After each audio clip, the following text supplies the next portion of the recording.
Hey everyone. So today we are on pillar 2 of mindfulness. And what pillar 2 is about is patience. And so patience can be something that you can really begin to integrate into your life. A lot of things take time in order for it to completely manifest in your life. And so in order to be able to get what you want, sometimes it just takes a lot of consistent work. And in that time, you can be feeling like, well, you want it to be done, you're ready for the fruits of your labor, so to speak, or you want something to happen.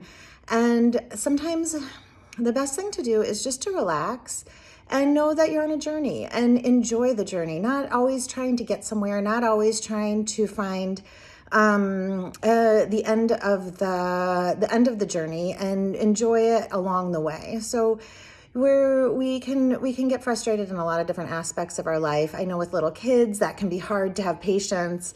There's different aspects in our life. Maybe in our business we want it to grow, maybe with our bodies we want to see changes. So having that patience and enjoying the journey really sets you into this present moment where you can be happy and joyful. Even though you're not where you want to be, you can be present and happy with where you're at in your journey and find joy in that particular spot wherever you're at right now, still looking towards your goal.